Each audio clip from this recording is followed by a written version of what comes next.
কোরআনের দিকে তাকাতে বলি, কোরআনের দিকে তাকিয়ে ওয়াদহা। তাহলে এখানে ওয়াদ আর বা আছে, ঠিক আছে? ওয়াদ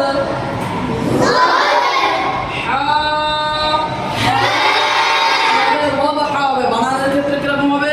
ওয়াদ ওয়াদহান ওয়াদহান। পরে ওয়াক, বলো আমার মতো, আমি যেটা বললাম সেটা বলো। পরে ওয়াক ওয়াদহা। তাহলে যেখানে আয়াত শেষ হচ্ছে সেখানে বলতে হবে পরে ওয়াক। কি বলতে হবে? আর দুই জবর থাকলে কি করে পড়তে হয়? আলিফ মাত করে পড়তে হয়। তার মানে এক জবর পড়তে হয়, তাই না?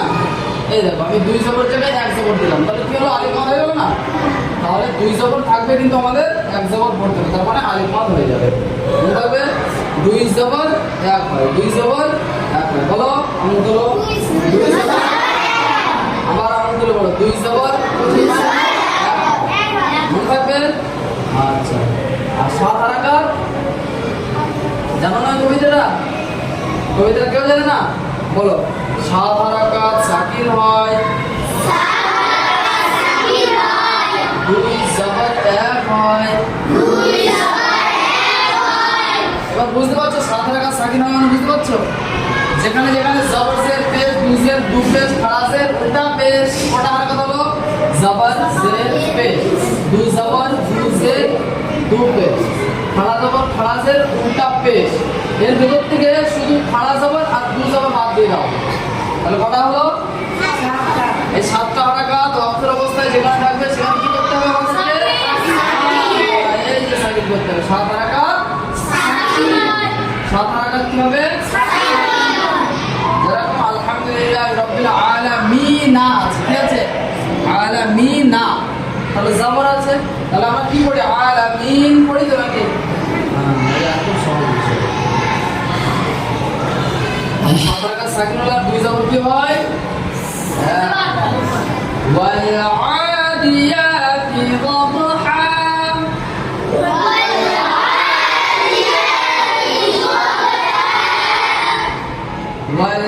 والعاديات ضبحا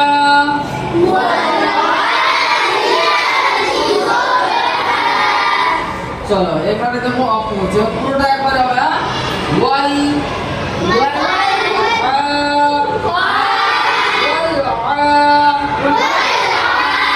যখন আমি বোর্ডের দিকে দেখবো তাহলে কোথায় তাকাবে? ফ্যানের দিকে, তাই তো? কোন দিকে? না আমার মুখে, এই চোখের দিকে তাকিয়ে থাকবে, লেখা থাকবে, তাই না? হ্যাঁ, কোথায় লেখা থাকবে? বোর্ডের দিকে দেখতে হবে।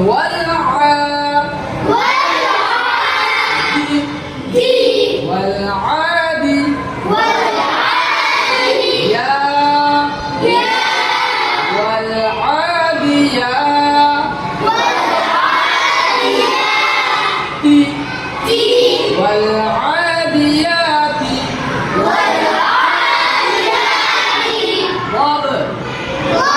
আচ্ছা, বাটা কি হচ্ছে কে বলতে পারবে?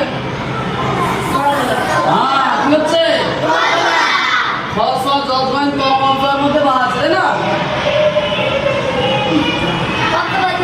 হামজা আইনা ওয়াইন ফাইল মধ্যে বা রয়েছে না? একদম বলছে হ্যাঁ আছে। কিসের মধ্যে বা? তাহলে বললে কেন খাসা জজওয়াইন তকমা মধ্যে বা আছে? কেন বলে? কে বলেছে? না, দু একজন বলেছে, আমি শুনেছি।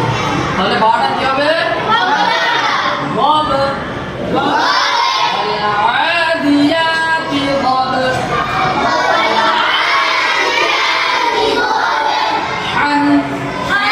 والعاديات ضبحا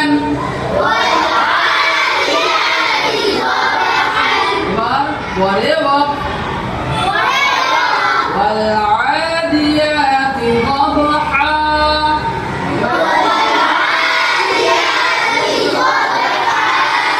আমি পরে ওয়াক্ত বলেছি, এখানে পুরো যা লেখা আছে তাই পড়েছি পড়ানো। হ্যাঁ, তারপরে বলেছি পরে ওয়াক্ত বলার মানে, তার মানে আমি জানি এখানে কি করতে হবে, তাই তো? পরে ওয়াক্ত বলার মানে আমি ওয়াক্তের কায়দা জানি, এখানে কি করতে হবে আমার জানা আছে। বুঝতে পারলাম? এই আয়াতটা মেয়েটা পড়তে পারবে, হাত শুরু দেখি তাড়াতাড়ি তাড়াতাড়ি হাত ধরো। মায়েরা তো পারবে আমি জানি, আগে পারবে, আগে আগে এই মেয়েটা পড়বে।